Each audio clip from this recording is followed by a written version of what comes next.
বন্ধুরা, পান, বিড়ি, সিগারেট, গুটখা, তামাক খেতে খেতে তোমরা দেখতেই পাচ্ছ দাঁতের অবস্থা কিন্তু এই ধরনের হয়। তোমরা অনেক ডাক্তার দেখিয়েছো তার থেকে দূর করার জন্য, বা বাচ্চারা দেখা যায় ক্যাডবেরি চকলেট খেলে দাঁতে পোকা ধরে। তো সেই সমস্যা থেকেও এই ঘরোয়া আজকে আমি যেই পদ্ধতিটা দেখাচ্ছি সেটা দেখালে দেখবে, এটা করলে দেখবে অনেকটা উপকার পাবে। শুধুমাত্র যে কালো দাগই চলে যাবে সেটা না, দাঁতজনিত নানান রকমের সমস্যা একেবারেই দূর হয়ে যাবে। দেখতে পাচ্ছ এখানে আমি একটা ফুলকপি নিয়েছি। ফুলকপি আমাদের একটা প্রিয় সবজি, আমরা প্রত্যেকেই শীতকালে খাই। তো শীতকালে আমরা ফুলকপিটা খাই, কিন্তু ডাঁটাগুলো কিন্তু আমরা ফেলে দিই। তো এই ডাঁটাকে না ফেলে আমি এই ডাঁটা দিয়ে একটা ঘরোয়া টোটকা করে তোমাদের দেখাচ্ছি দাঁতজনিত সমস্যা কিভাবে দূর করা যাবে। এখানে আমি 2-3টে ডাঁটা নিয়েছি। তো এই ডাঁটাগুলোকে তোমরা একটু পরিষ্কার করে ধুয়ে নেবে। দেখো আমি 3টে ডাঁটা নিয়েছি। তো ডাঁটাগুলোকে টুকরো করে কাটলাম। ডাঁটাগুলোকে তোমরা কেটে নিয়েও ধুতে পারো। তো আমি এখানে কেটে নিয়েই ধুয়েছি, তোমরা ধুয়েও কাটতে পারো। দেখো, তো আমি পরিষ্কার করে এই যে পরিষ্কার জল দিয়ে একটুখানি ধুয়ে নিলাম। এটাকে আমি ধুয়ে নিচ্ছি। কেন আমি এটাকে ধুচ্ছি?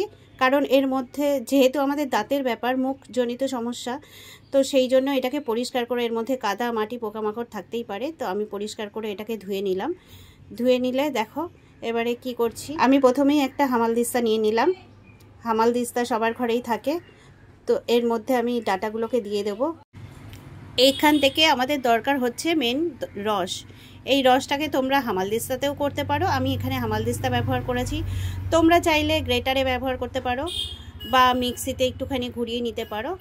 আমার এখান থেকে 2-3 চামচ রস লাগবে, সেই জন্য আমি এইটার থেকে রস বের করে নিচ্ছি। এটা যেহেতু হোম রেমেডি, সবাই ব্যবহার করতে পারবে নিশ্চিন্তে, বড় থেকে ছোট পর্যন্ত সবাই এই সমস্যা থেকে মুক্তি পাবে।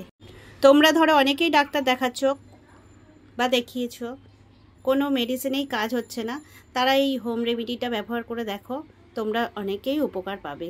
তোমরা অন্তত 1 সপ্তাহ ব্যবহার করো এই জিনিসটা, তাহলে তোমরা ফলাফলটা নিজেরাই চোখে দেখতে পাবে। আমি প্রথমে রস বের করে নিচ্ছি, এখান থেকে হাতের সাহায্যে একটুখানি চিপে রস বের করে নিলাম।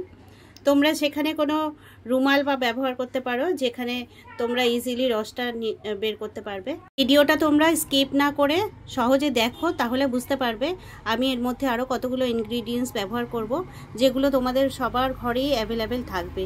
তো আমি প্রথমেই হলুদ ব্যবহার করে নিচ্ছি। হ্যাঁ, অল্প একটু হলুদটা আমি এখানে কেন ব্যবহার করলাম, কারণ হলুদের মধ্যে থাকে অ্যান্টিব্যাকটেরিয়াল প্রপার্টিস, যা দাঁতের সমস্যা দূর হবে বা দাঁত ব্যথা দূর হবে বা দাঁতটা পরিষ্কার হবে। আর দিয়ে দিচ্ছি একটু মধু দিচ্ছি, কারণ দাঁতের সমস্যা মানে ওপরে যে কালচে ভাব থাকে সেটা রিমুভ করে শাইনিং দেবে দাঁতে।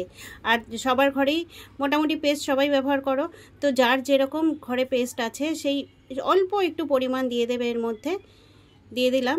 তো এটাকে এবারে ভালো করে একটা চামচ দিয়ে মিক্সড করব। এমনভাবে মিক্সড করব এটাকে যাতে এর মধ্যে না কোনো দানা দানা জাতীয় কিছু না থাকে। তো এমন ভালোভাবে ফেটাতে হবে জিনিসটাকে। দেখো, যত বেশি ফেটাবো জিনিসটাকে তত ভালো কাজ দেবে। তো আমি ভালো করে ফেটিয়ে নিলাম, তোমরাও একটু ভালো করে ফেটিয়ে নিও। এবারে তোমরা এই জিনিসটাকে ব্রাশের ব্যবহারও করতে পারো বা হাত দিয়েও ব্যবহার করতে পারো।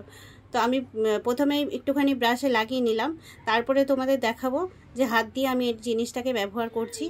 দেখো, আমি হাত দিয়ে ব্যবহার করছি, জিনিসটাকে অ্যাপ্লাই করলাম। তো আমি এটা আঙুল দিয়ে কেন ব্যবহার করলাম, যাদের ধরো মাড়ি ফুলে গেছে বা দাঁতে খুব ব্যথা, তারা তো ব্রাশ ব্যবহার করতে পারবে না, তারা আঙুল দিয়ে আমি কিভাবে করছি দেখো, এইভাবে করলে তোমরা বুঝতে পারবে।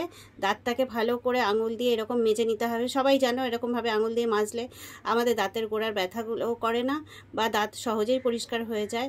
বিশেষ করে দাঁতের গোড়াটা শক্ত হয়, আমাদের যে একটুতেই দাঁতে ব্যথা সমস্যাটা সেটা দূর হয়ে যাবে।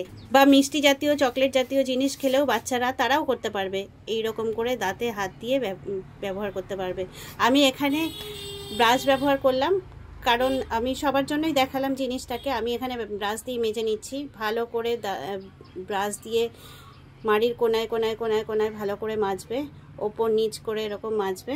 দাঁতের গোড়ায় যে পাথর জমে যায়, পায়রিয়া মতন সমস্যা বা দাঁতের দুর্গন্ধ এরকম, বা দাঁতের ফাঁকে যে ময়লা থাকে, এরকম ব্রাশ দিয়ে মাজলে দাঁতটা পরিষ্কারও হবে আর ময়লাগুলো চলে যাবে, দাঁতের সমস্যা অনেকটাই কেটে যাবে। তোমরা এইভাবে রেগুলার 3 দিন বা 1 সপ্তাহ ব্যবহার করো।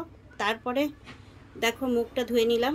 এটা কিন্তু তোমরা দুবেলা ব্যবহার করবে, এই না যে দিনের মধ্যে একবার করলাম। এটা কিন্তু দুবেলা করলে তোমাদের দাঁতের সমস্যাগুলো অনেকটাই সমাধান হবে।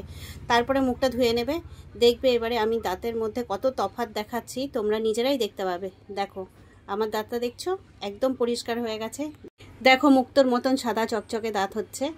আশা করছি ভিডিওটা তোমাদের অনেকটাই কাজে দেবে। এইভাবে তোমরা ঘরে করে দেখো একবার।